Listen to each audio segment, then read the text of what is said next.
Hi everyone, my name is Paula. I'm with the Mirror Group. We're one of the health plans for Medicaid, CHIP, and STAR kids. Today we'll be doing a presentation on hands-only CPR. For hands-only CPR, you do not need to be certified to perform this on anyone. Just by knowing the steps, you can assist anyone and during what is difficult times. So today we have our mini Ann here that will be doing hands-only CPR. Again, you do not need to be certified to perform hands-only CPR, or you need to be certified to perform hands-only CPR. Okay, so we have mini Ann here today, and we have baby mini Ann here available today that will be giving you a brief hands-only CPR for the baby. So when you come into a scene and someone is either not breathing or they have shortness of breath, one of the things that we want to check first when you arrive on the scene is to make sure that the scene is secured. You want to make sure that there's nothing that's going to cause you harm. You don't know if that person was electrocuted, but for instance, you want to make sure that it's safe for you to approach the person. Okay, so one of the things we'll do is come to the person. We'll tap on their shoulders, try to get as close as you can and talk loud, and say, hey, hey, are you okay? Hey, hey, are you okay? So you want to tap and shout, hey, hey, are you okay? Hey, hey, are you okay? Hey, hey, are you okay? At least 3 times. You want to talk loud so they can hear you. You know, that person might be asleep. You know, they might have taken some medications. You want to make sure that they hear you. So that's the purpose of tapping by their shoulder. Hey, hey, are you okay? Hey, hey, are you okay? Hey, hey, are you okay? And let's say the person does not respond.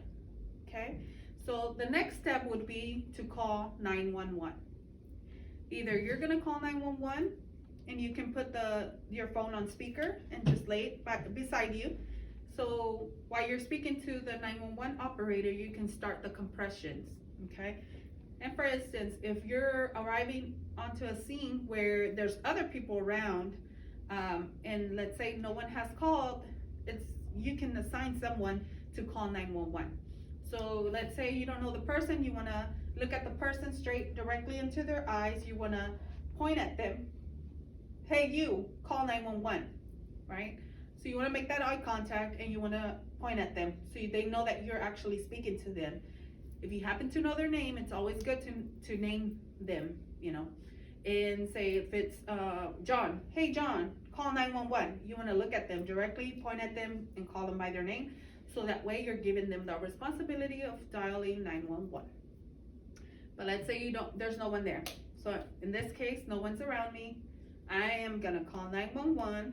I'm gonna put it on speaker, and I'm gonna lay the phone down. And at that point, I will start the compressions. So, first thing I want to mention, before you start compressions, if you have rings, you have a watch, bracelet, for instance, please take it off. You don't want this while you're doing compressions because you do not know how long you're going to be doing the compressions for. You want to take this jewelry off, put it aside or put it in your pocket so you can start the compressions. Make sure you don't have nothing around your wrist, your fingers, because sometimes the fingers might get swollen and your ring can get stuck there and might hurt afterwards or hurt you while you're in the process of doing the compressions. Okay, so one of the parts of your hand that you're going to be using is the heel of your hand, which is this is a strong bone that we have here. This part is going to go at the center of the person's chest, and on our mini Ann, as you guys can see, you can guide yourself from the nipples of the person and placing your heel at the center. So at the center, we have a soft bone that's called the sternum. That soft bone is flexible, and basically when we're doing the compression, it's giving a massage to our lungs, right? When we're doing that compression, it's kind of like a massage to our lungs that are right behind it, and that's gonna compress the lung, and then that's gonna make the air, the oxygen go in, and then that's gonna make our blood flow stream, to move within our bloodstream, the oxygen, because we need the oxygen in order for us to live. And we want to keep that blood flowing through our body, to prevent any injuries, right? Internal injuries later. So it's very important for that person to have that oxygen continue throughout the body. So we're gonna help that person by doing the compressions, okay? So again, on this mini end, we have a clicker. It's integrated inside.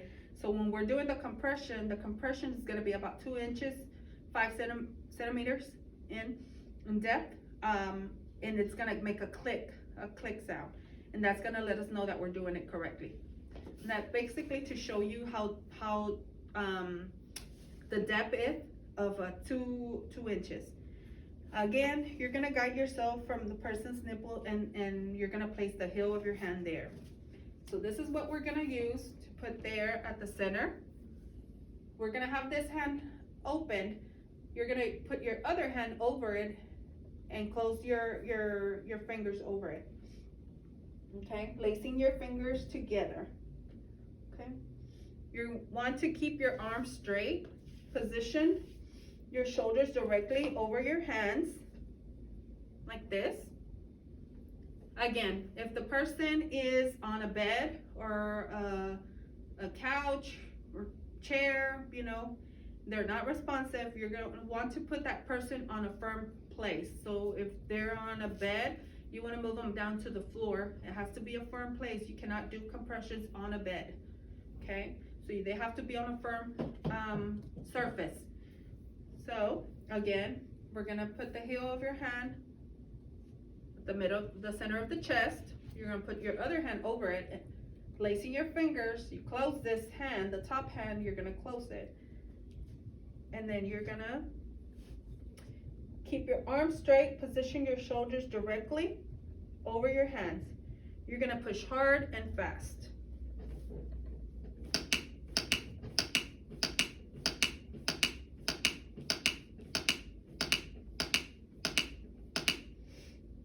Okay, compress the chest at least 2 inches.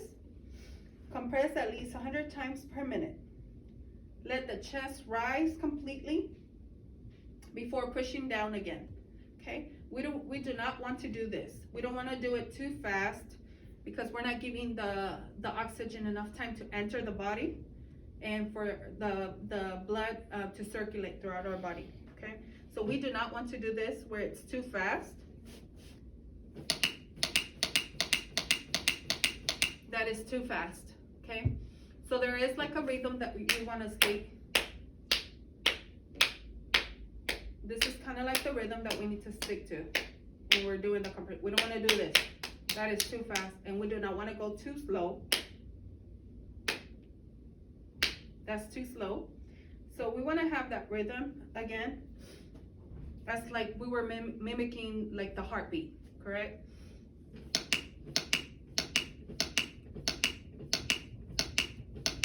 Remember to keep your arms straight.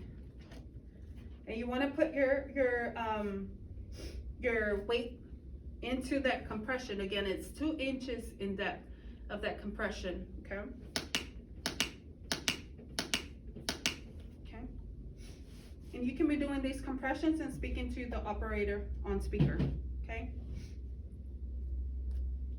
Again, you're gonna guide yourself from the person's nipples and then place your hand at the center.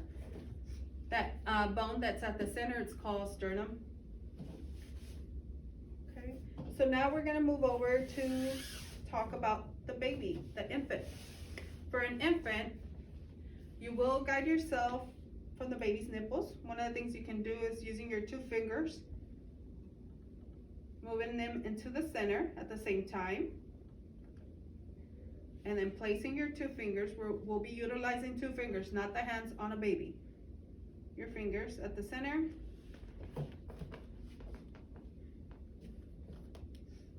And then we'll be doing the compression of an inch into the baby.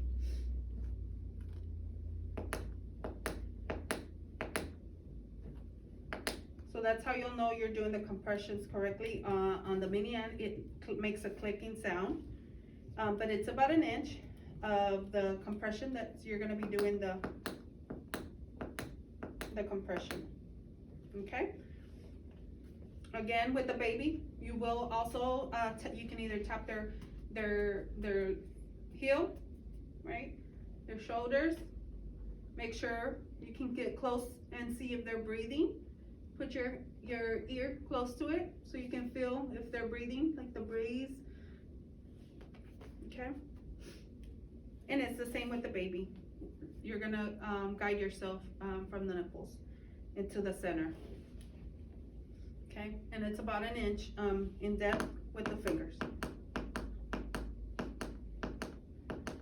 You will be doing compressions either on a baby or an adult. You'll do the compressions until first responders arrive, when help arrives, or until either the baby or the adult or young adult respond.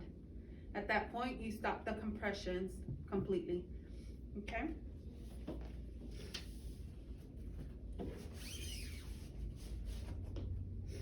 Very important to call 911 as soon as you arrive to a scene and when the person's not being responsive. Call 911. After calling 911, immediately start compressions.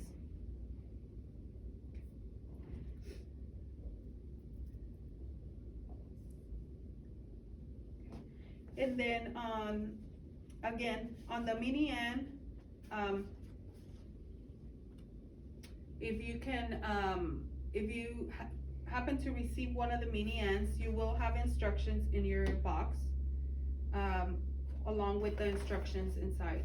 You'll have a booklet, a pamphlet with the instructions step by step. You can always find more information on hands-only CPR, American Heart Association. You can also find it on YouTube, on the steps. Again, if you happen to forget, I always look for those classes that are available out in the community. It's a very important technique to know in case of emergencies. You also want to teach other family members, relatives, neighbors, so that they can share. You need to share that information so that just in case you happen to need that attention yourself, you know, someone helping you because you find yourself unresponsive, they will be able to assist you. So it's very important to learn it correctly and as well provide the teaching to another person, because you never know if you'll happen to need the first response, you know, assistance. So it's very important. I hope this class helps, and I will see you on Facebook Live with any questions you might have. Thank you so much for your attention.